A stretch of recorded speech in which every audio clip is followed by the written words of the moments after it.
Capítulo 6. La logística de la guerra. Parte 1. Lo que los Estados Unificados esperaban, guerra. La primera arma de esos bastardos, refugiados. Las memorias del comandante Adam Trager, cargas imprevistas y problemas logísticos militares para nuestras tropas en Hildoa. La verdad es que entramos en la guerra esperando luchar contra el ejército imperial y una pelea justa.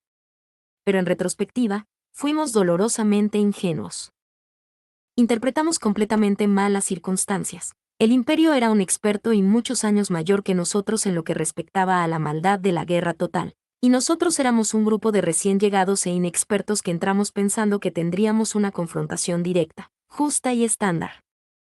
Con una expectativa tan equivocada preparándonos, no es de extrañar que hayamos fallado en nuestro objetivo.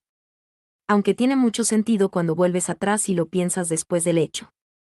Nuestro enemigo, Setor, nunca tuvo intenciones de luchar de manera justa desde el comienzo de su invasión, algo que ahora puedo decir con la mayor confianza. El hombre era fiel a los fundamentos de la guerra.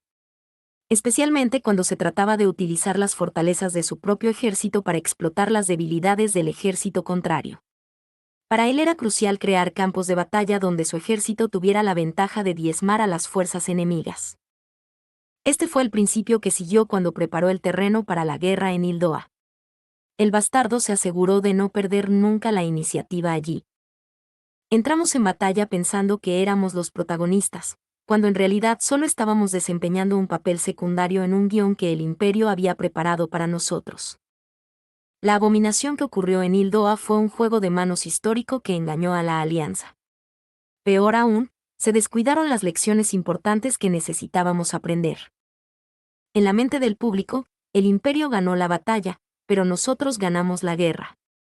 Esto puede ser cierto, en cierto sentido, considerando el resultado final. Históricamente, el imperio perdió contra la alianza, un resultado que nos ofrece un mínimo de orgullo y confianza. ¿Pero qué pasa con eso? Siempre encontré esta una forma muy narcisista de ver el tema. No hay nada constructivo en ignorar los problemas evidentes a la luz de una única victoria. Perdón por el tono de sermón de este anciano, pero como alguien que vivió la guerra, solo puedo recordar los días que pasé en la península de Hildoa con un suspiro. ¿El imperio era tácticamente superior? ¿Sus soldados eran muy hábiles y podían luchar mejor que los nuestros? ¿Tenían magos nombrados y pilotos ases? Todo esto es de conocimiento común. Ninguno de estos episodios individuales fue totalmente inexacto y ciertamente no faltan anécdotas, mitos o leyendas en el campo de batalla. Alguien podría fácilmente escribir una novela interesante o, al menos, divertirse con viejos compañeros en un bar. Lamentablemente, esas cosas son meros detalles. Lo que quiero discutir es lo que realmente sucedió. La razón por la que perdimos en la península fue que no pudimos adaptarnos en un nivel fundamental cuando se trataba de una guerra total.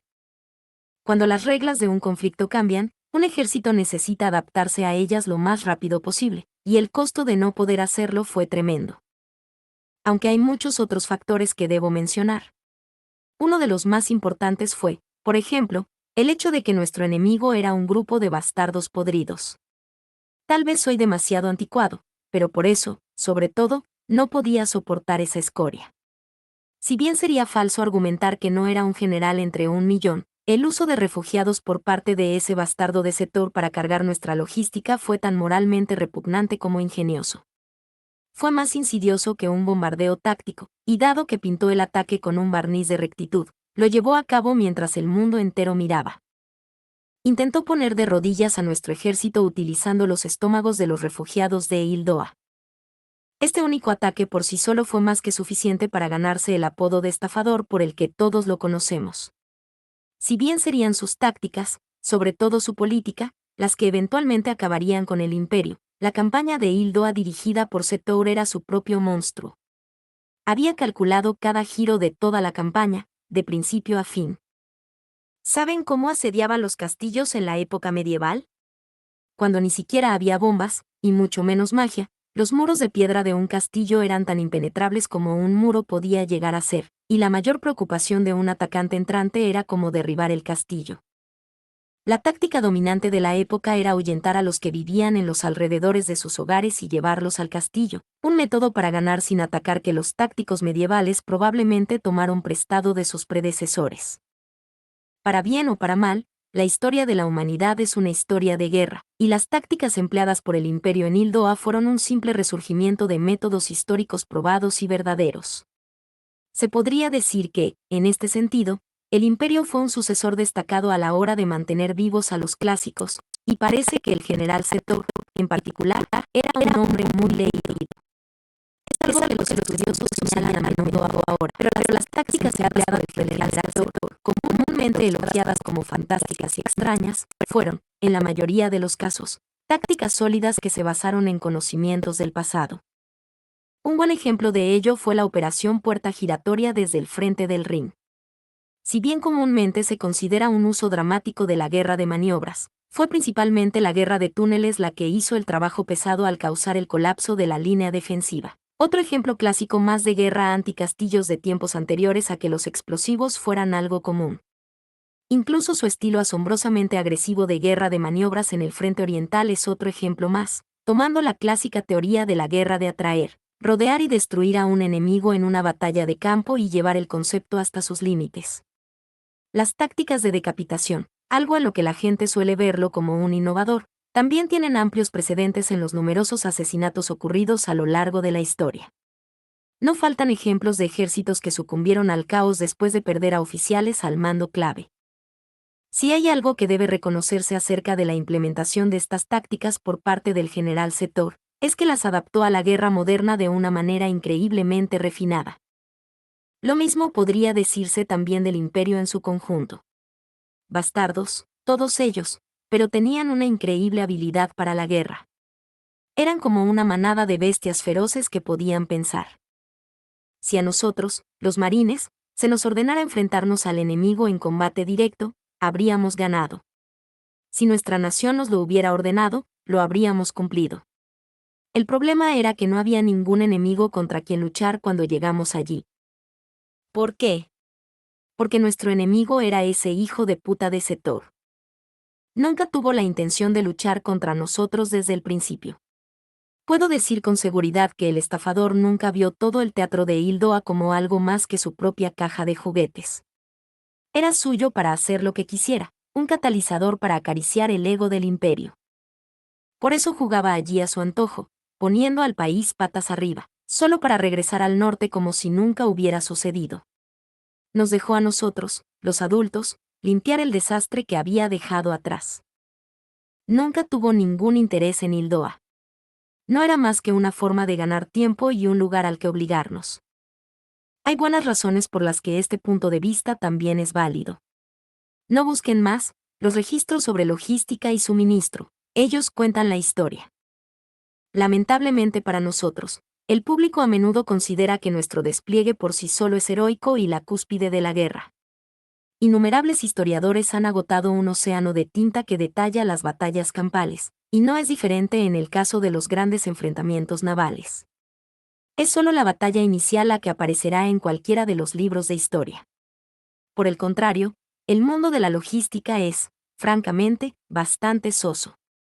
Tiene una rigidez que carece del espectáculo necesario para cortejar a las masas. Por eso los libros de historia están llenos de batallas heroicas, que exploran hasta el más mínimo detalle, sin apenas hablar de las victorias de la línea de suministro. Pueden abordar el éxito de un ataque a la línea de suministro de un enemigo en el marco de una batalla más grande, o incluso discutir ejemplos en los que la falta de provisiones fue el factor determinante en el éxito de una determinada estrategia. Cualquier ejemplo de este tipo, sin embargo, es para lectores más informados. Son difíciles de entender. Las masas menos informadas tienden a encontrar mucho más gloriosa la antigua historia de un pequeño grupo de soldados que superan las probabilidades a través de la valentía y el ingenio para arrebatar la victoria de las fauces, de la derrota. Esto no quiere decir que los comandantes capaces de lograr tal hazaña no merezcan sus elogios. Sin embargo, es muy irresponsable que una nación espere esto de sus comandantes como norma. El escenario del héroe implica que sus actores carecen del apoyo que deberían haber tenido en primer lugar. Si vamos a elogiar a quienes han ido mucho más allá de su deber, también debemos reprender a una nación que descuida el cumplimiento del suyo.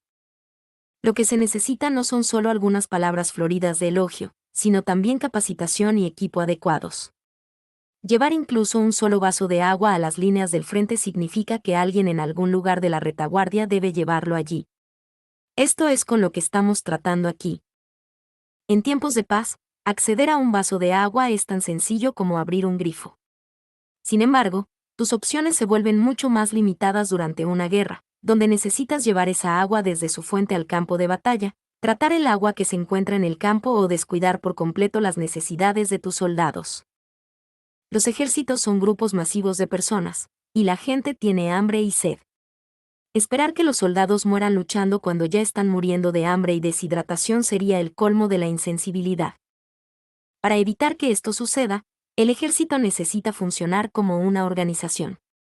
La cantidad de comida, agua y balas que un solo héroe puede llevar consigo a la guerra es insignificante, razón por la cual el trabajo en equipo es esencial para la victoria. Y por eso deberíamos acabar con nuestro hábito de centrarnos únicamente en la gloria de la vanguardia que carga con valentía a la batalla. La colosal cantidad de personas que se necesitan para apoyar la guerra desde el frente es algo que nunca debe olvidarse. Es lo que proporciona a las personas las cosas que necesitan, cuando las necesitan y donde las necesitan, algo que en tiempos de paz se da por sentado. Esto es algo realmente grandioso, las personas y el sistema que lo hacen posible, y es una lección que los Estados Unificados aprendió muy bien cuando respondió a un llamado humanitario histórico de proporciones épicas en la península de Hildoa. 20 de diciembre, año unificado de 1927, oficina del Estado Mayor en la capital imperial. El cuartel general de Hildoa dejó claro que recibirían a los refugiados del norte. El general Setor pudo finalmente liberar la tensión en sus hombros tras confirmar que Hildoa evitó el pánico masivo, gracias al apoyo sistemático de Estados Unificados y el resto de la alianza. Me alegro de haber depositado mi fe en su sentido de la razón. Aunque Setor nunca se consideró un apostador, había ganado esta apuesta en particular. Y fue la apuesta de su vida. Una que enfrentaba las vidas de los ciudadanos hildoanos como moneda de cambio prohibida contra la racionalidad y la humanidad de sus enemigos. Y había apostado correctamente. Otro acto malvado y detestable que siempre estará asociado con el nombre Setor. Parece que este será mi único legado, uno de maldad. Setor eligió este camino por sí mismo y sabía lo que hacía al hacerlo. Aunque podía engañar a quienes lo rodeaban, no ganaban nada engañándose a sí mismo al respecto. Lo que lo hizo extraño.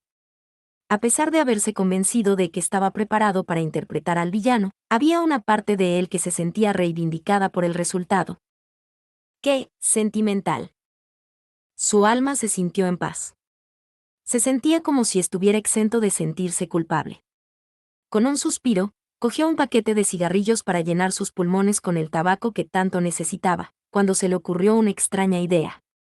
Justo como había murmurado para sí mismo momentos antes, haber sido salvado de su culpa se sentía tan sentimental. ¿Pero qué se salvó exactamente? ¿Fue su propia conciencia? ¿O fueron los intereses estratégicos del imperio? Con un gruñido nasal, Setor se rió de sí mismo. Ya no soy mi propio ser. El Estado soy yo. Sería más fácil si realmente pensara tan bien de sí mismo, pero sabía que nunca sería nada más que un humilde soldado de carrera. Dicho esto, había una buena posibilidad de que actualmente se estuviera transformando en el cabecilla de un golpe militar, pero todavía era un individuo patético que estaba mirando la puesta de sol. Setor no pudo convertirse en sol. Él era muy consciente de esto, más de lo que deseaba. Lo máximo que podía esperar era que el mundo lo confundiera con él. Esta fue la única razón por la que estaba en la posición en la que se encontraba y por la que realizó los males que hizo. Setor había enviado grandes masas de refugiados de Hildoa al sur. Su táctica, que puso a la población de la nación en su contra de la misma manera que los asedios obligaron a los castillos a capitular en el pasado, fue tan directa como cobarde y malvada. Fue idea de Setor, y Setor fue quien lo ordenó. En otras palabras, todo fue obra de Setor. No del imperio. Solo puedo preguntarme si todavía tengo el escrúpulo de fingir genuinamente que alguna vez me preocupé por el bienestar de los refugiados. Se rió entre dientes. Como era un soldado que había cruzado la línea, esta era la única actitud que podía tener al respecto. Pero pensar que mi variación de tácticas de oleadas humanas tomaría forma de una manera tan atroz y apuntaría a los estómagos del enemigo. Soy tan malvado. Dios realmente debe despreciarme. Setor era el delincuente. El honor y la gloria de ser un soldado imperial se habían disipado. Sabía que lo harían. Ese era el único resultado lógico, ya que la inevitable derrota del imperio se avecinaba claramente en el horizonte. Los cimientos mismos de su nación eran inestables. ¿Podré terminar mi paso por esta cuerda floja? Los temores que me devoran ya son una carga enorme por sí solos. No sirve de nada asumir más preocupaciones.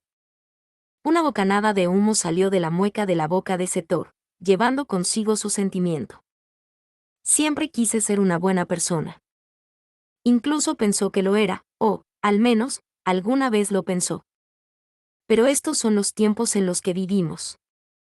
Un arma colgaba de su cintura. Todo lo que tenía que hacer era morder su cañón, y con un simple apretón del gatillo. Estoy seguro de que facilitaría las cosas. No más preocupaciones por el deber. Entonces Setor sacudió la cabeza para disipar el pensamiento. Estaba más sorprendido por su propia debilidad que por el pensamiento en sí, sorprendido de que todavía tuviera pensamientos como este de vez en cuando. El mismo día, el cuartel general de los Estados Unificados en Hildoa. En la península de Hildoa, donde el conflicto entre el Imperio y la Alianza continuaba, era necesaria ayuda externa para reponer la constante disminución de suministros, pólvora y vidas. La guerra fue verdaderamente avariciosa en este sentido. Las armas necesitaban un mantenimiento constante y las municiones, naturalmente, solo podían usarse una vez. Antes que nada, los soldados eran seres humanos vivos y que respiraban. No es que las tropas unificadas estacionadas en Hildoa bajo el mando de Trúger pudieran desafiar las leyes de la naturaleza. Eso hizo necesario que solicitaran que los suministros se enviaran desde casa. Los hombres y mujeres que luchaban en la guerra necesitaban armas y municiones, además de otros recursos esenciales como alimentos y agua. Los lujos también eran importantes para un ejército sano y funcional, casi indispensables. Estos soldados, que no anhelaban nada más que una simple carta de su país, estaban arriesgando sus vidas en el campo de batalla. Era demasiado pedir algo de diversión, ya sea en forma de comida o entretenimiento. Se hizo mucho para mantener el ánimo en alto a pesar de sus peligrosas circunstancias. En este sentido, los Estados Unificados hizo bien con sus soldados, aprendiendo meticulosamente de los errores del pasado para garantizar que aquellos estacionados en el extranjero recibieran un buen trato. Todo es perfecto. Incluso podemos llevar helado y bistec a nuestras tropas al frente. Un trabajador de logística un día recalcó este comentario en el trabajo. Estaban orgullosos de las fuertes líneas de suministro que habían establecido. No hace falta decir que había municiones disponibles. La nación tenía una enorme reserva para su bien establecido programa mundial de préstamo y arrendamiento, que le permitió mantener a sus soldados bien alimentados y armados en un grado que superaba los sueños más descabellados del imperio. Es más, su red de distribución era perfecta. Con muchos barcos para el transporte, cada uno de ellos custodiado por embarcaciones de escolta, y una fuerza aérea en expansión, tenía los mares y los cielos del mundo cubiertos y suficiente combustible fácilmente transportable para mantenerlo en su totalidad. Era un estándar de distribución nunca antes visto. Lo que los Estados Unificados consideraban un sistema perfecto hizo que Tanya gritara, «¡Cobardes!». Mientras que el imperio todavía transportaba la mayoría de sus suministros a caballo, e incluso tenía que recurrir a que sus magos usaran remolcadores para remolcar sus tanques a través de los ríos. La red de transporte de los Estados Unificados estaba completamente motorizada. La nación tenía tal excedente que además podía mantener completamente abastecidos a los demás miembros de la alianza. Era la imagen de la excelencia. Hay pocos métodos tan probados y verdaderos como una logística sólida para llevar a un país a una victoria infalible, razón por la cual los Estados Unificados hizo un uso heroico de sus recursos aparentemente ilimitados para asegurarse de que las líneas del frente tuvieran todo lo necesario para ganar. Si bien la línea del frente fue reforzada con las mejores personas y equipos para el trabajo, el destino tenía un plan diferente para el país. Cuando los Estados Unificados llegaron a la península, sufrieron su propio bautismo en la Guerra Total, y fue el temido general Setor quien malvada e implacablemente derramó el agua bendita sobre la frente del indefenso recién nacido ejército unificado. ¿Eran incompetentes los generales y funcionarios unificados? No, ni mucho menos. Tanto Hildoa como los Estados Unificados habían estudiado al estafador Setor con todo detalle. Las dos fuerzas entraron en la batalla con una clara ventaja estratégica y táctica para derrotar a su astuto enemigo, una gran cantidad de efectivos. Por más simple que parezca, debería haber sido la respuesta correcta al problema. Los Estados Unificados, la mancomunidad de Hildoa eran grandes potencias marítimas con control sobre los mares, amplias fuerzas en tierra y una combinación de magos y aviones que podían lograr la superioridad aérea. Para decirlo claramente, las tres naciones hicieron todo bien, y sus líderes militares confiaban en que serían capaces de oponer una lucha tan fuerte contra el Imperio y Setor como lo haría cualquier otra fuerza. Por cierto, muchos decían que el general Setor admiraba a su enemigo. Hay que tener celos de nuestro enemigo. Miren su enorme ejército, sus abundantes recursos y sus interminables suministros. Es difícil llamar a esto una pelea justa. En realidad, es casi inmaduro por su parte. El temido Setor era ampliamente considerado un estratega astuto y un estratega único en su tipo. Los funcionarios unificados detrás de la creación de un complejo militar industrial impecable deberían estar orgullosos del hecho de haberlo preocupado. Iban a destruir al enemigo con sus recursos superiores. Un enfoque simple y eficaz en el que los Estados Unificados podría tener fe.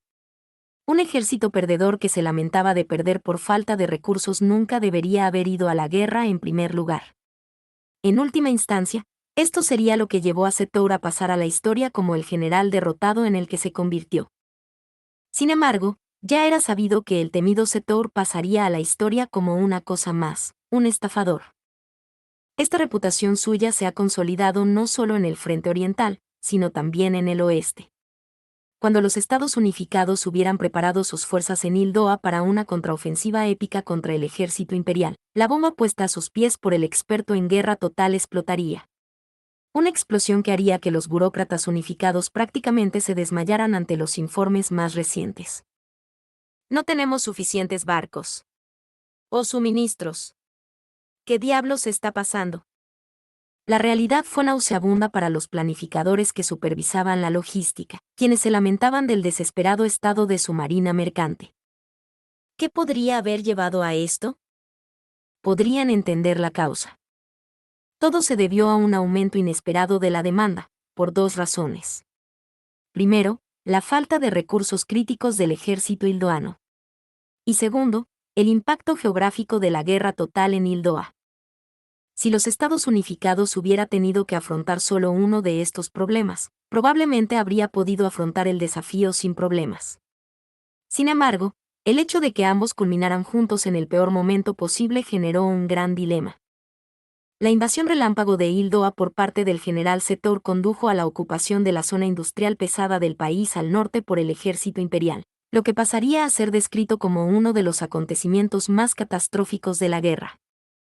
Habiendo perdido su base industrial, su arsenal e incluso sus suministros, Hildoa no estaba en condiciones de remilitarizarse por sí sola, y el apoyo externo, que en este caso recayó en los Estados Unificados, era vital. Por supuesto, los Estados Unificados tenían una contingencia para resolver esto. Simplemente enviarían todas las armas, equipos y municiones que el país necesitara. Si la juventud hildoana hubiera estado dispuesta a luchar contra el imperio para que la juventud de los Estados Unificados no tuviera que hacerlo, entonces enviarles lo que necesitaban habría sido una decisión fácil para los políticos unificados.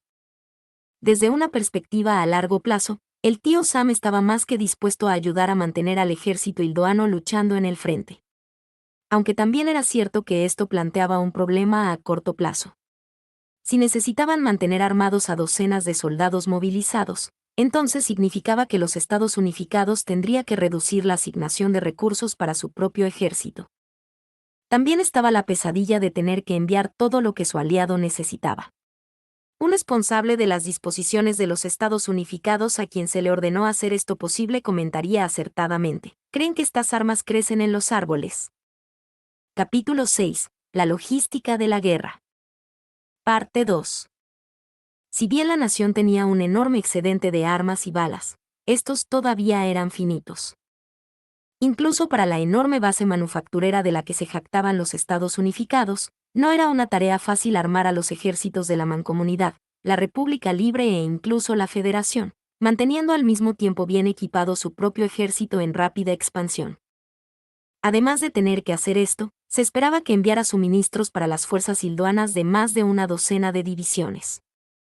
Conseguir las armas sería una tarea ardua en sí misma, pero cruzar el mar lo antes posible fue una verdadera pesadilla. Cualquiera se lamentaría de las órdenes. Vamos a tener que reducir lo que estamos enviando a la Mancomunidad y a la Federación, y reducir el ritmo de expansión de nuestro propio ejército. Fue con mal humor colectivo que quienes supervisaban la logística tomaron una decisión tan grave, porque sabían que tenían mucho trabajo por delante. Si bien fue difícil para quienes tuvieron que hacer los recortes, fue mucho más difícil para quienes recibieron esos suministros. Cuando la Federación, la Mancomunidad y la República Libre supieron que se estaba reduciendo su asignación, los funcionarios de cada nación trabajaron fervientemente para asegurar su propia parte. La fuerte desconfianza mutua entre los tres supuestos aliados se intensificó al entrar en este nuevo dilema del prisionero. Más tarde se descubriría que detrás de la cortina, cuando la súplica, las exigencias, el llanto y los incesantes intentos de entretener a los embajadores no eran suficientes, los diplomáticos extranjeros incluso recurrían al soborno y la extorsión. La cantidad de acuerdos clandestinos y tácticas clandestinas que se llevarían a cabo fue absolutamente detestable.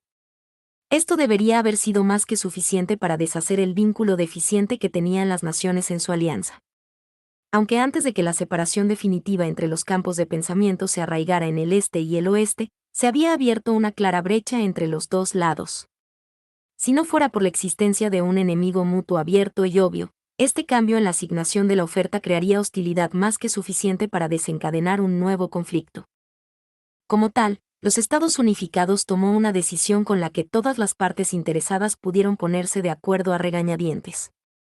Si bien fue una decisión noble para la nación priorizar a la nación en crisis, Hildoa, gran parte del esfuerzo que se hizo para lanzar su iniciativa fracasó.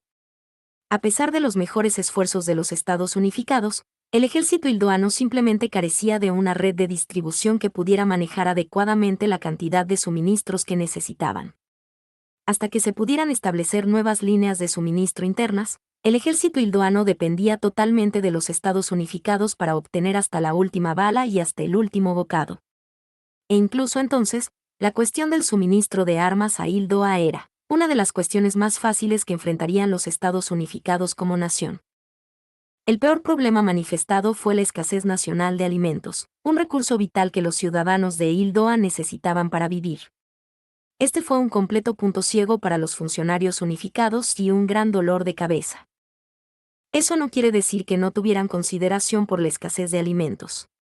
Tenían planes para proporcionar alimentos a los refugiados en los lugares que pudieran ocupar, y eran más que capaces de llevar alimentos a esos lugares en lugar de tener que adquirirlos en su destino. Los funcionarios de logística unificada incluso tenían una estructura establecida en caso de que invadieran el imperio y tuvieran que mantener a su gente bajo gobierno militar. Lo mismo ocurrió con los territorios de la República de François. Podrían establecer un gobierno temporal allí mientras esperaban que la República Libre o sus burócratas tomaran el poder. Por lo tanto, los funcionarios de logística consideraron la posibilidad de una demanda civil imprevista. Lo que no podían predecir, sin embargo, era cuánto grano necesitarían entregar a los civiles cuando llegaran a su nación aliada. Cualquier predicción que habían hecho antes de la guerra era solo para apoyo y equipo militar. Así, su decisión inicial de priorizar a Hildoa fue más un eslogan que una política firme. Si bien sabían que tendrían que reducir el apoyo a sus otros aliados al entrar en la guerra, era solo una cuestión de cuánto, no de una vez. El equipo de logística pensó que podrían apoyar principalmente a Hildoa y al mismo tiempo mantener el resto de su red de suministro. Este error de cálculo se disiparía en cualquier momento al recibir noticias de los embajadores hildoanos de la posibilidad de que el país pudiera necesitar una gran cantidad de trigo, una solicitud que haría dudar a cualquiera. El concepto mismo iba en contra de todo sentido común. Estamos hablando de Hildoa. Los funcionarios dejaron escapar sus dudas. Es un exportador agrícola. ¿Cómo es posible que una nación que produce tanto se quede sin alimentos? Era exactamente lo que los funcionarios del gobierno se exclamaban entre sí mientras entraban en pánico. La nación de Hildoa era tradicionalmente conocida como una potencia agrícola. El país tenía una cultura culinaria rica y mundialmente famosa que se extendía de norte a sur. Por muy rica que fuera esta cultura, no estaba exenta de idiosincrasias propias. El clima de Hildoa era diferente en sus partes norte y sur, lo que permitía a la nación cosechar una amplia variedad de cultivos. Específicamente, el norte producía la mayoría de los cereales básicos del país, mientras que los únicos cereales cultivados en el sur eran puramente para el autoconsumo, siendo los cultivos arbóreos el principal producto comercial. Sus productos agrícolas incluían una amplia variedad de productos, como aceitunas, uvas y cítricos, además de vinos y otros derivados procesados. También incluía la leche y la carne de ovejas y cabras.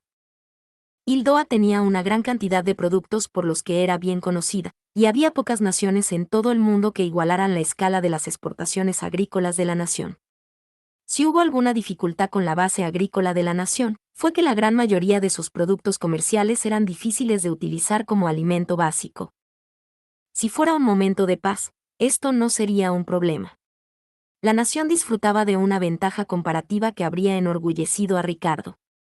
Pero esto era una guerra total. Dado que todas las importaciones cesaron debido a la guerra, la nación estaba recibiendo una afluencia de refugiados de norte a sur. Los hoteles que estaban vacíos debido a la guerra pronto se vieron repletos de refugiados. No es que los sureños no intentaran ayudar a sus homólogos del norte en su momento de necesidad, pero ningún deseo de ayudar podría llenar el vacío creado por la escasez de recursos. La oferta había disminuido y la demanda había aumentado dramáticamente. Los precios comenzaron a subir más rápido incluso que los notorios magos imperiales, y aunque no fue culpa de nadie, el país llegó a su punto crítico cuando llegó el ejército unificado. Cuando la unidad multinacional de voluntarios, compuesta principalmente por tropas unificadas e hildoanas, se desplegó para defender Hildoa, las autoridades hildoanas naturalmente proporcionaron al ejército sus reservas de alimentos y al mismo tiempo intentaron reponer dichas reservas con alimentos del mercado. Al mismo tiempo, por la fuerza de la costumbre, los estados unificados intentaron establecer sus propias reservas locales, utilizando moneda extranjera para comprar lo que pudieron, y contribuyeron directamente al aumento astronómico de los precios de los alimentos en el sur de Hildoa. Cuando los funcionarios se dieron cuenta de la situación, los precios ya estaban subiendo fuera del control de cualquiera. Estaba claro que los alimentos podrían venderse a más precio mañana, y aún más al día siguiente, lo que resultaba en una renuencia de los agricultores a vender sus cultivos demasiado pronto debido a los precios cada vez mayores. Independientemente de los precios, simplemente no había suficiente comida para alimentar a la nación debido a que las reservas en el norte, que estaban preparadas para tiempos como estos, cayeron en manos imperiales. El resultado: el cuartel general de los Estados Unificados e Hildoa se enfrentaba a un enemigo nuevo e imprevisto, un aumento repentino, difícil de creer, de los precios de los alimentos en el mercado civil. Además de esto, no ayudó que los ciudadanos tanto de los Estados Unificados como de Hildoa disfrutaran de un nivel de vida próspero durante mucho tiempo después de la Gran Guerra. En cualquier caso, uno de los principales impactos que tuvo la guerra total en la nación fue una escasez de alimentos sin precedentes. Todos en casa estaban echando espuma por la boca de rabia, maldiciendo al cielo mientras caían de rodillas. El sur de Hildoa está al borde de una hambruna. Desde una perspectiva objetiva, no era como si la presencia del ejército de los Estados Unificados en la nación fuera el detonante del nuevo desarrollo. Como ocurre con cualquier escasez, el aumento de los precios era solo cuestión de tiempo más que nada. Era igualmente probable que quienes vivían en el sur terminaran provocando un aumento de los precios debido a las compras masivas de pánico por miedo a una mayor invasión, pero cualquier causa potencial era simplemente eso, causas que nunca tuvieron la oportunidad de suceder. Lo que vio el pueblo de Hildoa y el mundo fue un tremendo aumento en los precios de los alimentos en el momento en que las fuerzas unificadas llegaron a las costas de Hildoa. Dejó al ejército unificado con la crítica desfavorable de que estaban comprando todos los alimentos. En realidad, La mella que 20 o 30.000 soldados harían en la alimentación de millones de civiles era insignificante, pero lo que importaba era la óptica. La opinión mundial sobre el asunto se había solidificado. Fue en ese momento cuando los funcionarios, ya sumidos en un pánico profundo, recibirían noticias aún peores, que un puerto clave en el sur de Hildoa había perdido su función debido a un asalto imperial. El hecho de que todas las grandes instalaciones portuarias del sur estuvieran dentro del alcance de un ataque imperial también planteaba un nuevo y grave problema para los aliados en términos de garantizar la seguridad de las rutas de transporte. Aunque todo esto podría haberse solucionado si los aliados hubieran podido expulsar al ejército imperial del norte. Pero eso es un gran sí. Fue como tan acertadamente expresó uno de los burócratas: si pudieran expulsar al imperio, no habría problemas. Con eso, las fuerzas expedicionarias llevadas a Hildoa bajo el mando del teniente general Trüger se vieron envueltas en el caos logístico. Su plan inicial, dado que las fuerzas terrestres que habían sido desplegadas urgentemente en las afueras de la capital de Hildoa ya habían sido derrotadas por el imperio, era fortificar las posiciones en el sur lo más rápido posible antes de dirigirse al norte para atacar las posesiones enemigas y ayudar a estabilizar las líneas de Hildoa. Pero este plan rápidamente se vino abajo. Todo iba bien cuando llegó a su posición en una ciudad del sur de Hildoa y estableció su cuartel general, pero su agenda daría un vuelco cuando recibió la noticia de que un grupo de trabajo imperial estaba atacando un puerto militar al sur, lo que lo obligó a desplegar de inmediato refuerzos de magos para ayudar a proteger los barcos de suministro. Con sus fuerzas agotadas después y sin comida para alimentarlas, Trüger sabía que no estaba en condiciones de montar una contraofensiva. El teniente general estaba en su oficina, ocupándose de las consecuencias administrativas del ataque, cuando su subordinado llegó con un nuevo informe. Señor, hemos recibido un mensaje de máxima prioridad desde casa. Por favor, lea esto. ¿Qué es esta insignia? Detrás de una montaña de papeleo, el teniente general Trüger expresó su confusión. Yo tampoco he visto nunca esto. ¿Qué dice aquí? Formulario integrado 1. Con la reorganización del Departamento de Guerra como Departamento de Defensa, la Marina y el Ejército ahora están bajo el mismo mando. Escuché que iban a reformatear todos nuestros documentos. Hizo un gesto con la mano y despidió a su subordinado, suspirando profundamente mientras leía el documento. Así que la gente en casa es rápida cuando se trata de preparar mierda como esta para enviarla con la máxima prioridad. Cuando las provisiones no llegaban a su destino, los problemas mundanos le llegaban con suma rapidez. El teniente general Trüger leyó el informe con pesar en los ojos. El documento que su contable fue tan amable de entregarle detallaba en los términos más directos los problemas de suministro que estaban ocurriendo en Hildoa. Podríamos ganar en una batalla total, pero nos está llevando demasiado tiempo llegar al campo de batalla. Tenían la potencia de fuego. Tenían cañones y proyectiles. Equipos de observación y camiones para desplazarlos. Todo el combustible que pudieran pedir. Si daba la orden, sus valientes soldados se dirigirían al norte sin lugar a dudas. Si seguía la doctrina naval, había pocas razones para que mantuviera sus fuerzas en el sur, pero trasladarse al norte ahora significaba que los hildoanos morirían de hambre.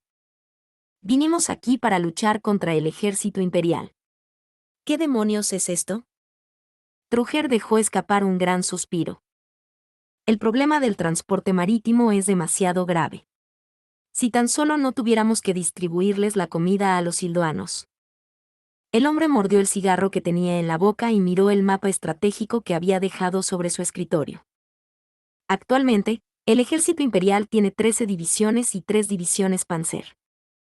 El equipo de estas unidades, por lo que él sabía, todavía estaba en buenas condiciones. Por el contrario, la alianza estaba en malas condiciones. Si bien Hildoa contaba con 30 divisiones, además de las divisiones de infantería de los Estados Unificados y un solo escuadrón naval, con la excepción de las unidades de la Guardia Real, estas en su mayoría estaban desarmadas. Podríamos armarlas, pero no tenían barcos suficientes para llevar las armas que necesitaban a Hildoa. Si bien los barcos se construían lo más rápido posible en casa, no era posible traer todo lo que necesitaban en este momento. El nuevo mundo y el viejo mundo estaban separados por una gran cantidad de espacio.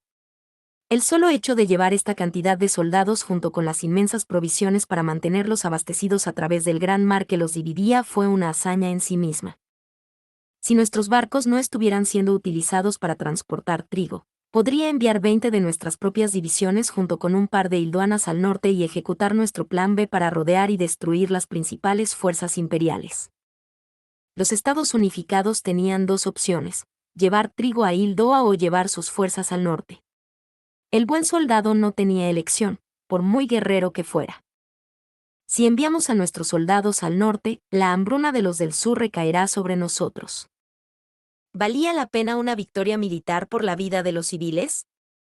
Era un dilema militar que una nación democrática nunca querría afrontar. La gente de nuestro país no nos dejaría hacer eso. Y ciertamente no podemos dejar que muera gente inocente. Dejó su cigarro en el cenicero y firmó los papeles antes de mirar un nuevo conjunto de documentos que describían de manera similar las limitaciones debidas a deficiencias. Tenían los barcos. Estos barcos transportaban lo que la nación necesitaba. Solo mira este desastre. Verse obligado a realizar la laboriosa tarea de cuidar del sur de Hildoa hizo que los Estados Unificados se retorciera de dolor y dejó a Truje riéndose irónicamente para sí mismo. Tenía una idea de lo que iba a hacer el imperio a continuación. A juzgar por la situación actual, en el momento en el que tomemos la capital hildoana y cualquier ciudad importante del norte, nuestras líneas de suministro se verán obligadas a soportar una carga aún mayor. La capital y algunas de las ciudades del norte eran donde vivía la mayor parte de la población. Cuando los Estados Unificados entraron en el conflicto, su principal preocupación había sido la guerra urbana, pero ahora parecía cada vez más que avanzar hacia el norte grabaría más sus líneas de suministro que su propio ejército. Año unificado de 1927. El nido de amor desde el que se compartirá el amor con todos durante esta temporada de amor. Una cita era una salida. Loría sabía que él y solo él era apto para tener una cita con su preciosa hada, y que aquellos que intentaran interferir con su amor no merecían nada más que la muerte por sus propias manos. Esto era un hecho y, sin embargo, estaba en conflicto, porque había poco que pudiera hacer contra ese desgraciado sector. Con esto en mente, el enemigo jurado de Loría, una pequeña mierda a la que había que matar, una mancha que había que limpiar de la historia misma, lo había perjudicado a él y al mundo una vez más. En Hildoa, esta vez. Saber que el imperdonable y absolutamente detestable Setor apreciaba mucho a la preciosa hada por la que Loría tenía sentimientos tan puros, lo llenó de una rabia abrasadora que estalló desde lo más profundo de su alma. Si se tratara de cualquier otro enemigo, simplemente matarlo sería suficiente para terminar con todo esto. Pero lidiar con un mal perverso que buscaba interferir tan abiertamente con su camino hacia el amor convirtió esto en una guerra. Era totalmente en nombre del amor y la pureza que el hombre se elevaba con rabia y pasión. Cada respiro que tomó fue una protesta descarada contra la irracionalidad y la injusticia que plagaban su visión del mundo. Cada respiro que Loría tomaba era, para él, una maldición contra su imperdonable enemigo jurado por llevarse a su preciosa hada del teatro oriental. De esta manera, la visión del mundo de Loría estaba experimentando un gran cambio. En cierto sentido, era casi genuino de su parte. Loría se veía a sí mismo como un hombre puro que experimentaba amor puro y seguía adelante en su búsqueda de ese amor. Como funcionario de mayor rango de la Federación, tenía un número determinado de opciones disponibles, junto con sus variados resultados potenciales, pero no actuaría tan precipitadamente. Debería ser obvio, pero era capaz de realizar cualquier cantidad de trabajo en nombre del amor. En nombre de su futuro. Nuestro futuro. Con profunda resolución, Loría diligentemente hizo arreglos dentro de la Federación hasta que llegó el fatídico día de la gran reunión, donde con gran vigor, haría sonar la alarma de advertencia sobre la amenaza imperial a sus pares. Como pueden ver, la situación en el teatro de Hildoa ha empeorado. Se debe a otro de los trucos malvados e inhumanos del imperio. El sucio bastardo de Setor, podrido hasta la médula, con toda su impulsividad, ha eliminado toda lógica y moral y está tratando de engañar al mundo entero para. Camarada Loría. Si bien aprecio que haya convocado la reunión de hoy, no veo el sentido de esta declaración. Oh, claro, secretario general. Mis más sinceras disculpas. Parece que lo absolutamente absurdo del asunto que nos ocupa me ha vuelto un poco demasiado entusiasta. Loría negó con la cabeza y se tomó un momento para corregir su respiración. Era primordial que mantuviera la compostura para afrontar el mundo injusto al que estaba sometido.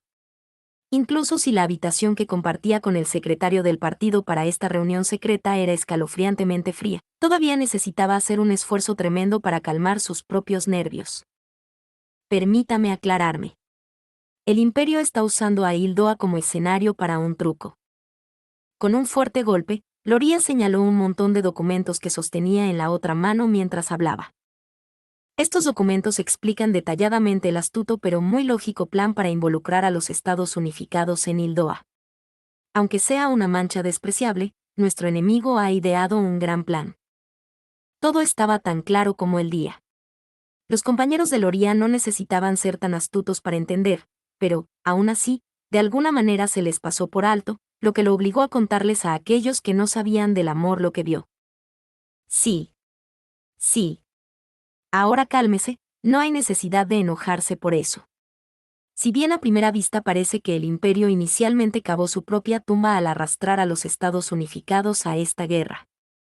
No estuvo exento de méritos inesperados para el Imperio, por muy breves que sean. Todo se reduce a esto. Loría levantó la voz una vez más.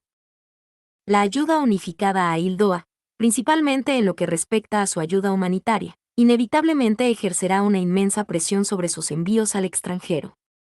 Esto da como resultado que nuestra nación pueda recibir menos ayuda del exterior. Ni siquiera los ataques imperiales a nuestro comercio habrían podido asestar un golpe tan duro. Algunos de sus compañeros miraron hacia arriba, mostrando un dolor compartido en sus propias expresiones. La Federación también se encontraba en una situación desesperada a la hora de adquirir recursos muy necesarios.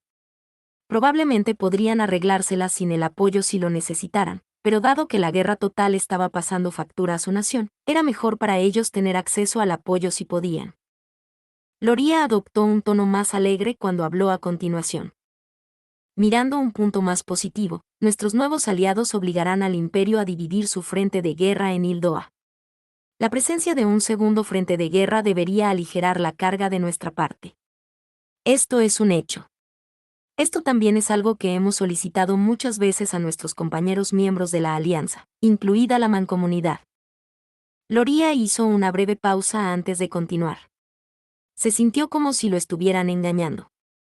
Fue doloroso para él decir esto en voz alta, pero necesitaba hacerlo.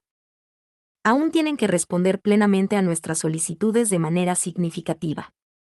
La razón de esto se debe a la estrechez de Hildoa. Para realmente fijar al Imperio allí, necesitan más terreno para maniobrar. No hacía falta mirar el mapa para imaginar esto. La geografía lo era todo en la guerra, y la lucha en Hildoa se libraba en una península larga y delgada, que se extendía de norte a sur e increíblemente estrecha de este a oeste.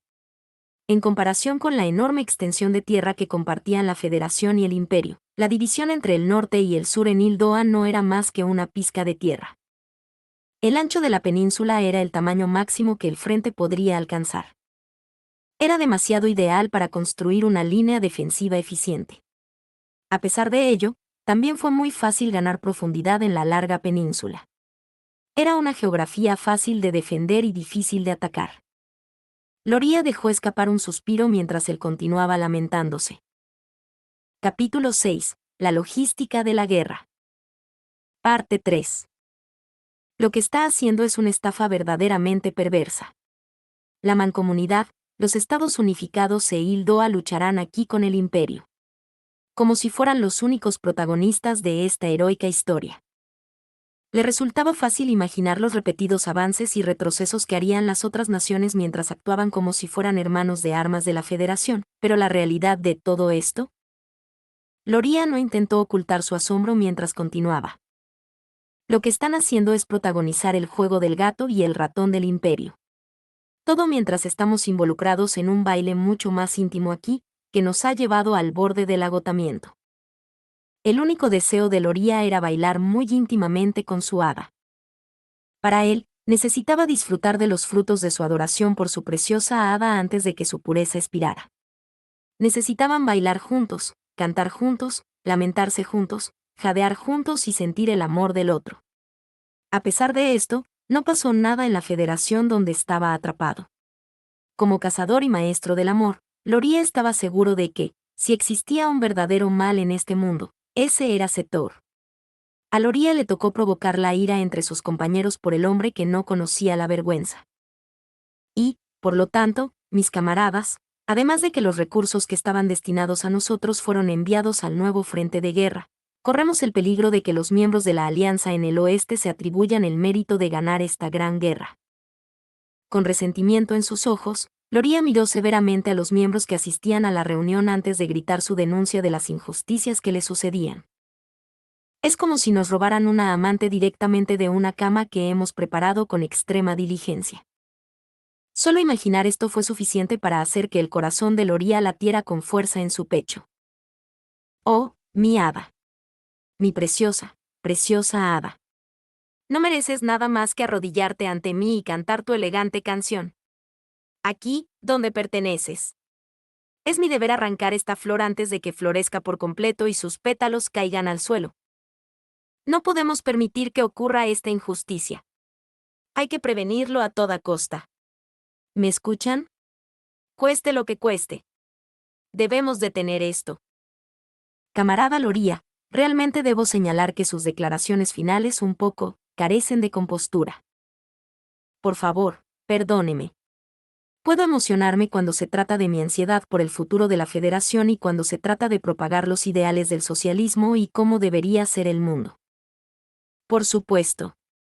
Ahora dígame en nombre de Asuntos Internos. ¿Cómo cree que esto llegará a su fin? Pedid y se os dará. Esta fue una decisión simple para Loria. Tememos que el ejército imperial abandone pronto la capital hildoana que ocupa actualmente. Esto es, suponiendo que los Estados Unificados la recupere con éxito, ¿no? Eso es correcto, secretario general. Mientras nosotros libramos la verdadera lucha aquí y avanzamos lentamente a lo largo de nuestro frente, las fuerzas unificadas, que recién han entrado en la guerra, reclamarán lo que las masas ignorantes interpretarán como una victoria dramática. Esto plantea un problema considerable en términos de propaganda. El amor era omnipotente. Precisamente por eso siempre ganó. Por eso Loria, que vivía solo por amor, pudo ver a través del vulgar acto que Zetor estaba montando con Hildoa como escenario. Ese bastardo podrido, Zetor, es un estafador de primera clase. Esto es bien sabido por todos nosotros. Secretario General. Loria compartió algunos consejos de corazón. Si no le cortamos las manos con las que hace sus juegos, le cortamos la lengua con la que engaña y le quitamos los ojos con los que guiña sus señales, entonces el mundo muy bien podría caer en su trampa. Camarada. Si bien lo que dice tiene sentido, es demasiado conceptual. Un concepto. Sí, era comprensible que los hombres que carecían de amor en sus vidas comprendieran completamente a Loria. Probablemente no tendría sentido para un hombre que no estuviera ebrio del cóctel de amor y pasión. Loria, que despertó al amor verdadero, sintió simpatía por sus superiores que vivían solo para su trabajo. Por humildad, enderezó su postura antes de mirar al secretario directamente a los ojos y, después de una breve pausa, habló. Sí, me disculpo. La verdadera amenaza es que el frente de guerra hildoano ha atraído demasiada atención del mundo. Actualmente, existe una posibilidad cada vez mayor de que la difícil situación de los civiles hildoanos se extienda a terceros países con los que la Embajada Imperial mantiene relaciones, lo que provocará que las actividades de ayuda se desplacen aún más hacia Hildoa. Cuando se trataba de utilizar los medios en la guerra de propaganda, el imperio difícilmente era una amenaza hasta ese momento, pero esto se debía a que la nación solo intentaba utilizar los medios en el ámbito de justificar sus propias acciones militares. El sentimiento antiimperio en los medios era tan sólido como la piedra, por lo que sería imposible evitar que los medios publicaran una historia sobre el trato inhumano del imperio a sus ocupantes al llevarlos al hambre. El sucio diablo Zetor estaba tratando de aprovecharse de la máquina de propaganda en la que la Federación vertió tanta sangre y sudor. Esto conducirá a una disminución drástica en los suministros enviados a nuestras fuerzas que están enfrascadas en una verdadera batalla con el imperio. Las fuerzas unificadas no están haciendo más que permitiendo que el imperio gane tiempo, mientras lo hacen como si fueran los verdaderos héroes de esta guerra. La Federación no podía permitir que ocurriera tal injusticia, y le correspondió a Loria reunir a sus camaradas para rechazar firmemente el adulterio en marcha. Debemos apropiarnos de la iniciativa en el este y utilizarla. El mundo debe saber que es la Federación la que derrotó al imperio. Que el partido llevó a la alianza a la victoria y fue el mayor factor que contribuyó a ella. Lo que llevó a Loria a su propuesta. Sugiero que ataquemos durante el invierno. 25 de diciembre, año unificado de 1927, las afueras de la capital real de Hildoa. Distribuido por toda la capital hildoana, el 203º Batallón de Magos Aéreos del Ejército Imperial y su líder, la teniente coronel Tania von de Gurechav, sirven actualmente como retaguardia del Ejército Imperial. Con manos temblorosas, cada uno de los magos sostiene una sola taza de ponche de huevo que se incluyó en sus raciones navideñas de este año. La mayor parte del ejército ya abandonó la capital. Lo mismo ocurre con la mayoría del Kampfgruppe Salamandra, ya que el coronel Uger hizo arreglos especiales para transportar al capitán Meybert y todo su equipo pesado, que ya debería estar en camino hacia la capital del imperio. Tania y sus magos se quedan atrás para actuar como perros guardianes y regresar a casa como últimos. Estrictamente hablando, todavía quedan algunas unidades imperiales en la capital como ocupantes, entre comillas. Hasta donde puedo decir, también se han hecho arreglos para que estas unidades seleccionadas realicen su retirada completa en poco tiempo. Todos se dirigirán al norte en el momento en que se den las órdenes, y las órdenes de Tania son protegerlos mientras están en movimiento. En el peor de los casos, el Kampfgruppe Salamandra que todavía está atrapado aquí tendrá que abrirse camino hacia el norte. Por lo tanto, es natural que los magos menos experimentados como el teniente Buskeman estén un poco ansiosos por nuestro despliegue actual. Incluso mis oficiales izquierdo y derecho, la teniente primero Serebriakov y el mayor Weiss, tienen expresiones más tensas de lo habitual. Mi mente, por otro lado, está más plagada de preguntas que de ansiedad. Es bueno que hayamos hecho preparativos para una retirada rápida en caso de que el enemigo ataque, pero no puedo evitar preguntarme si es necesario esperar a que el enemigo dé el primer paso. Hola, mayor Weiss. ¿Qué pasa, teniente coronel? Estaba pensando que, dado que la mayor parte de nuestras fuerzas ya se han ido, ¿no cree que ya es hora de que despleguemos la alfombra roja para nuestros enemigos? Mi primer oficial responde con una mirada confusa. Creo que es nuestro deber prevenir un ataque. ¿Pero qué pasa con la intención de nuestro deber? ¿No es la de darles tiempo a nuestros aliados mientras se retiran? Bueno, sí, eso es correcto.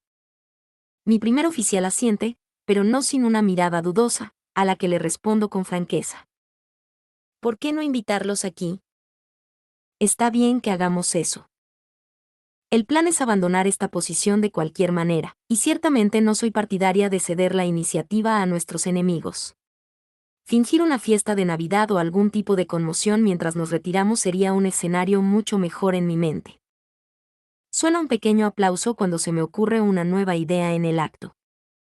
¿Fueron las fuerzas de la Alianza las que aparecieron en las afueras de la capital? Sí. Parece ser un grupo de trabajo combinado formado por fuerzas unificadas, hildoanas y de la mancomunidad. Si hiciéramos un pequeño reconocimiento con fuerza e hiciéramos evidente que esta área está vacía, ¿cree que nos seguirían de regreso? El mayor Wei se cruza de brazos y piensa con los ojos cerrados por un breve momento antes de finalmente asentir. Creo que podríamos atraerlos. No será difícil convencer a los soldados hildoanos. Lo ideal sería sacar una unidad unificada. El mayor Weiss ladea la cabeza ante el comentario. ¿Puedo preguntar por qué? Por razones políticas. Queremos que parezca que los Estados Unificados está apareciendo para salvar el día. El mayor Weiss dice, ya veo, y aunque su tono deja claro que no sigue la lógica de Tania, se frota la barbilla mientras piensa un poco más en ello. Creo que su base también está cerca. Sabemos dónde se han establecido los marines unificados. Tienen magos estacionados allí, así que estoy seguro de que intentarían interceptarnos. Si bien esta es la respuesta que Tania busca, no puede evitar suspirar. Son los mismos magos que violaron las reglas internacionales de guerra e ignoraron mi protesta. Para personas como Tanya, los tipos de la Marina son siempre los más difíciles de entender. Los marines se ofrecen como voluntarios para el trabajo por patriotismo, pero al mismo tiempo usan escopetas contra humanos.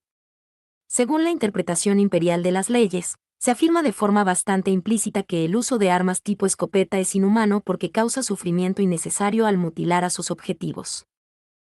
Odio que tengan que ser ellos los héroes. No entiendo del todo. Mi primer oficial me mira confuso, lo que me impulsa a adoptar un tono firme mientras le informo sobre mis preocupaciones actuales. Escuche, lo que necesitamos es un idiota de sangre caliente al que podamos atraer a este lugar. Por muy apasionados que sean los marines, son demasiado disciplinados para jugar en nuestras manos. Dejo escapar un suspiro y sacudo la cabeza. Quizás deberíamos robar sus banderas. Sí, un pequeño y agradable juego de capturar la bandera podría ser la solución. Capturar la bandera. Apuesto a que, si atacamos su base y robamos una bandera grande, es casi seguro que nos perseguirán hasta aquí. Nos perseguirán como si fuera una corrida de toros. Aunque estos son toros peligrosos y recibiremos mucho menos honor y prestigio que los matadores. Desgraciadamente, esto no es más que otro aspecto de un entorno laboral sombrío. Me trago el último suspiro y me armo de nervios mientras tomo la decisión. Alerten a las tropas restantes en la capital. Vamos a atraer al enemigo. Roger. Hagamos de esta Navidad una feliz Navidad. El mismo día, las tropas de magos de la Alianza. La justicia prevalecería. Así era como funcionaba la justicia y por qué los justos podían ganar. Siempre. Así era como tenía que ser el mundo. No por lógica o razón. Así era como debían ser las cosas, y la teniente primero Mary Sue sabía lo que ella, una persona justa, debía hacer. Nuestros aliados están bajo ataque. Mary fue la primera en levantarse al escuchar la terrible noticia. Como maga de la Unidad de Voluntarios Multinacional y como maga que luchó bajo la mancomunidad, se sentía en deuda con los marines unificados. Fueron sus magos quienes vinieron a luchar junto a los voluntarios multinacionales unos días antes mientras defendían el puerto. Eran aliados confiables que lograron que los magos imperiales enviaran una protesta formal una vez terminada la batalla. Mary no podía quedarse de brazos cruzados si estaban en problemas. Movida por un impulso, corrió directamente hacia el centro de mando. Coronel Drake. Por favor, envíeme. Teniente primero Sue. El comandante de Sue parecía estupefacto. Claramente molesto por el movimiento, miró a Mary antes de dejar escapar un suspiro. Teniente primero, el único informe que hemos recibido es que hubo contacto con el enemigo. No han enviado ninguna solicitud de refuerzos. Debemos permanecer aquí mientras nuestros amigos son atacados. Mary replicó con la expresión más seria, a lo que el coronel Drake respondió perezosamente con el cigarrillo en la boca. Somos las fuerzas de reserva, teniente primero. Entonces las reservas están aquí para ver perecer a nuestros aliados. Tiene que escuchar lo que estoy diciendo, teniente primero. Somos las fuerzas de reserva estratégica de la Alianza estacionadas aquí en Hildoa. Una gran bocanada de humo salió de la boca de Drake mientras hablaba. ¿Sabe lo que eso significa? Que no podemos simplemente levantarnos e irnos cuando nos apetezca. ¿Aprendió la importancia de mantener reservas durante el entrenamiento, no es cierto? Habló como si estuviera hablando con una niña. A pesar del mejor intento de Mary de mostrar su objeción con sus ojos, estaba claro que el coronel Drake no tenía intenciones de escuchar su súplica mientras fumaba ese cigarrillo suyo, algo que molestó a Mary por completo. Coronel, desde que lo ascendieron a su nuevo rango, se ha vuelto complaciente. ¿Qué está tratando de decir, teniente primero? Realmente le importa tanto su rango. Tanto que puede sentarse y ver morir a sus amigos. El coronel Drake frunció el ceño ante el ataque verbal gritado por Mary y empujó su cigarrillo en el cenicero antes de levantarse lentamente de su silla. Teniente primero, ¿entiende lo que está diciendo ahora? Le pregunto si no tiene vergüenza. No espero que entienda de política, Pero ya es hora de que aprenda que el ejército no es un lugar para que pretenda ser una heroína. Si no puede sacar eso de su cabeza dura, entonces puede regresar a su país. Estoy en la unidad multinacional para reclamar un país al que regresar. Con un fuerte manotazo, el coronel Drake golpeó su escritorio y le gritó a Mary. Entonces necesita entender esto. Y si no lo hace, entonces váyase. Me imagino que lo haré entonces. Con otro fuerte portazo, Mary cerró la puerta detrás de ella mientras dejaba escapar un fuerte suspiro. Llena de tanta rabia que no sabía qué hacer, Mary tomó vuelo y abandonó el cuartel general de mando. Después de todo, le dijeron que se fuera. Si él deseaba tanto que ella se fuera, entonces ella estaría feliz de hacerle el favor.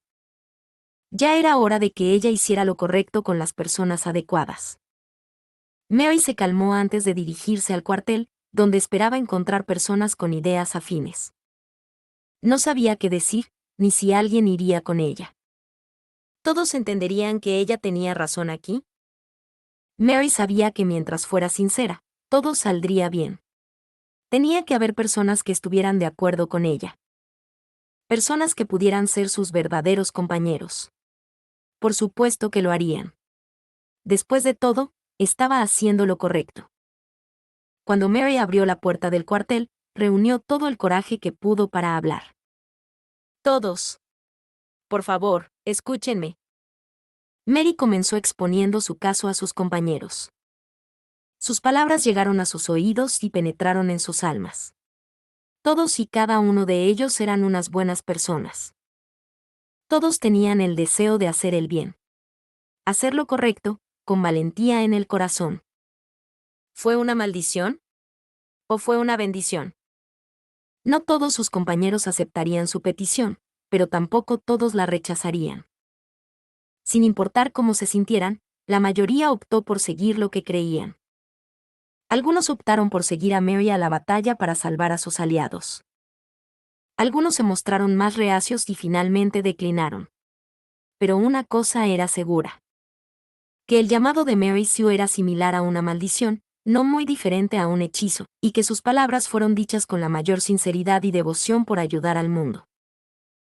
Y muchos responderían a su llamado. Así, ella tomó vuelo. Y tal como le habían dicho que hiciera, se fue. Voló directamente hacia sus aliados que estaban bajo ataque imperial. Con sus compañeros de ideas afines a cuestas, voló hacia más compañeros que estaban en peligro. Allí están. Tenemos que cubrirlos. Sin miedo, Mary y sus compañeros volaron directamente a la furiosa batalla entre un agresivo escuadrón de magos imperial y la armada que se defendía brutalmente. Estaba lista para una batalla sangrienta. Todos lo estaban, pero ella y sus compañeros, habiendo venido aquí para luchar por una causa justa, pudieron hacer retroceder al ejército imperial con una facilidad increíble, como nunca habían experimentado contra las fuerzas imperiales. El imperio había estado librando una lucha feroz hasta ese momento. En el momento en que Mary y sus compañeros magos llegaron volando, brillando mientras clamaban por justicia, la línea enemiga se desmoronó y rápidamente huyó en completa derrota. El enemigo estaba muy frágil en su retirada. Sorprendidos por el cambio repentino, Mary y sus compañeros magos comenzaron a disparar fórmulas para evitar que escaparan con vida, pero los magos enemigos pudieron evadir sus ataques por los pelos. A pesar del furioso rugido del comandante enemigo exigiendo que se mantuvieran firmes, los magos imperiales huyeron como cobardes. Mary, ayudando al contraataque de la marina, cargó directamente a la batalla sin un rastro de miedo en su corazón. Mientras que normalmente el coronel Drake estaría ladrando para que ella se alineara, ella sabía que era su deber actuar como punta de lanza de la justicia y perseguir a su vil enemigo. Capítulo 6. La logística de la guerra. Parte 4. No pasó mucho tiempo hasta que el imperio adoptó una formación de retirada. Quizás algún tipo de botín de guerra. Una bandera de los Estados Unificados desenredada fue dejada atrás por uno de los magos mientras huía patéticamente de Mary. Los otros magos parecían preocupados por su seguridad, ya que hubo pedidos para que ella se retirara. Se sintió agradecida por su preocupación, pero sabía que esta era su oportunidad de derrotar a su enemigo jurado. Con sus firmes compañeros a cuestas, salvaría a Hildoa y al mundo de la amenaza imperial. Tener un objetivo claro en mente hizo que la lucha fuera mucho más fácil. Cuando normalmente había más de qué preocuparse, incluso angustia, al eliminar al coronel Drake del panorama, el mundo era mucho más simple. Mary cargó con todas sus fuerzas. A través de los claros y azules cielos hildoanos, persiguió a los malvados magos imperiales y les entregó el castigo que merecían. De vez en cuando, el ejército imperial se detenía para intentar contraatacar, pero la vista de Mary fue suficiente para hacerlos huir una vez más. No corran. Cobardes villanos. Recibirán justicia expedita. Con rabia en su corazón, soltó múltiples fórmulas de explosión. El mundo, contorsionado por la magia y el calor, manifestó una serie letal de explosiones. La visión de los magos imperiales sumidos en un pánico tan patético ante el fuego abrasador fue estimulante. Persiguieron a su enemigo que huía. No había nada más que considerar. Tenía al enemigo justo donde lo quería. Al final, pareció que la comandante enemiga renunció a intentar que sus magos se mantuvieran firmes. Mary vio como su enemigo jurado, la desgraciada demonio del Rin, cayó en un pánico similar al de sus subordinados y huyó para salvar su vida. La aceleración desenfrenada con la que se alejó contaba la historia de un enemigo que huía aterrorizado. Mary y sus magos, por otro lado, ya estaban al límite. Intentar disparar a un enemigo desde el cielo le costó mucho más a un mago que huir para salvar la vida. Sin embargo, enterarse de que había logrado alejar al enemigo apagó la llama en el corazón de Mary. Pelear como la espada de la justicia se sentía bien. Mary aprovechó el momento y notó que debajo de ella estaba la ciudad. De hecho, había edificios y casas hasta donde alcanzaba la vista. Sacó un mapa y no había lugar a dudas. Esta es la capital. Esta era la ciudad que estaba siendo ocupada por el imperio. Ella había seguido a los magos enemigos hasta la ciudad y los había expulsado. Sin embargo, se suponía que esta ciudad estaba bajo ocupación imperial. Y, sin embargo, no había armas de la artillería antiaérea disparándole a ella ni a los otros magos.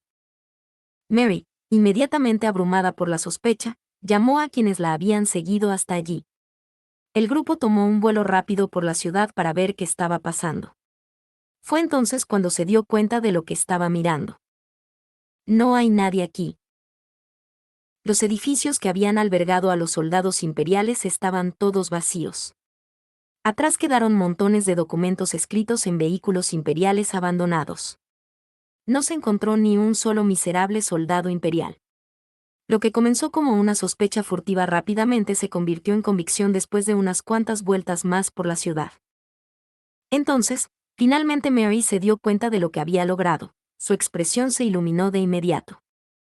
No se había dado cuenta de que habían hecho retroceder a todo el ejército imperial. Esos soldados astutos y malvados que siempre usaban sus cobardes trucos para ganar. Mary nunca antes había tenido el poder de defenderse. Había noches en las que lloraba hasta quedarse dormida por su impotencia para detener sus malas acciones. ¿Liberamos la ciudad? La justicia siempre prevaleció. El orgullo, la dignidad y la determinación siempre triunfaron sobre la oscuridad. Hacer lo correcto, por imposible que parezca, era posible para ella y los magos que lucharon junto a ella. Mary pronto se reagrupó con sus compañeros magos y descubrió que uno de ellos se había apoderado de la bandera que había sido robada de los Estados Unificados.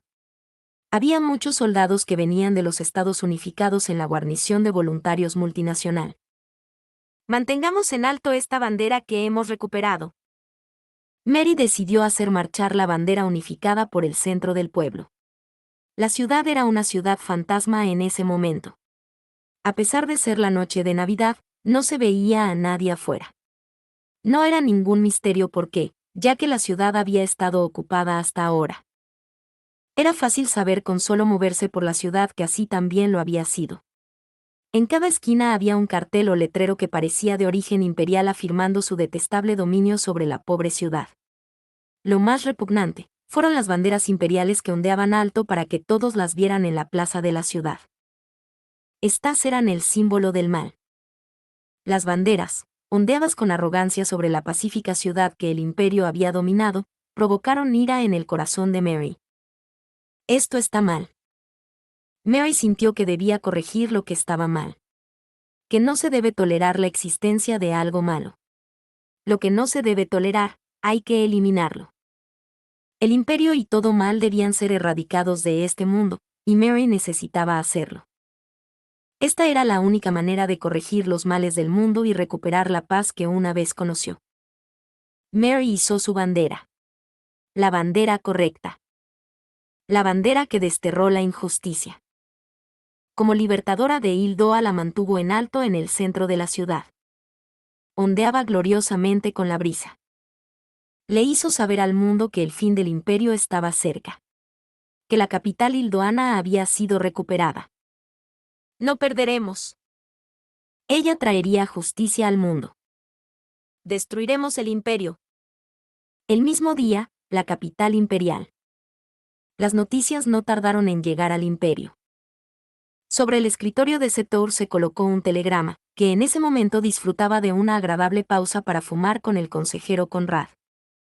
Una gran bocanada de humo escapó de su boca. Sostenía uno de los puros escondidos de Rudersdorf en una mano y una taza de café en la otra mientras discutía asuntos diplomáticos. Fue el coronel Uger quien tuvo la desgracia de tener que intervenir durante la conversación. Señor, hay noticias urgentes. El coronel Uger frunció ligeramente el ceño mientras atravesaba los espesos humos que impregnaban la habitación para entregarle al general una hoja de papel. El general Setor tomó la hoja y, sin mirarla, preguntó al coronel. ¿Hemos perdido la capital hildoana? El coronel asintió levemente, lo que hizo que Setor sonriera. Gracias. Sí, señor. El general observó cómo su subordinado salía de la habitación antes de cruzar las piernas donde estaba sentado. Fumaba con alegría, ocasionalmente miraba al techo y se reía para sí mismo, una escena que tal vez nunca aparezca en ningún libro de historia, pero que sin duda se describirá en las novelas. ¿Qué? ¿Este iba a ser su regalo de Navidad para la Alianza? Realmente es un criminal. No fue algo que planeé. Quizás no la fecha, pero sí el evento. Consejero Conrad, me entristece oírle decir eso. El general Setor se frotó la barbilla y entrecerró los ojos mientras alardeaba. El mundo quiere soñar. ¿Y eso le convierte en una pesadilla, supongo? El consejero Conrad le murmuró esto a Setor, lo que provocó una sonrisa irónica por parte del general mientras asentía con la cabeza. Probablemente tenga razón. Después de todo, siento lo mismo. Entonces, ¿por qué la llamada alianza cayó en esto? Es todo lo contrario, ¿sabe? No los engañé, fueron ellos los que desearon ser engañados. Todo el mundo desea la sencillez. El general Setor se sacó el cigarro de la boca y extendió las manos. Es tan simple como esto, la justicia prevalecerá sobre el malvado imperio. Bastante simple, ¿eh? Por eso, se engañaron a sí mismos y también cayeron en la trampa. ¿No está de acuerdo? El general sonrió. Era una sonrisa amable, muy llena de alegría. El general Setor estaba tan feliz que, de hecho, prácticamente estaba cantando cuando habló a continuación. Y si el mundo desea tan desesperadamente ser engañado, entonces yo lo engañaré. Fin del volumen 12.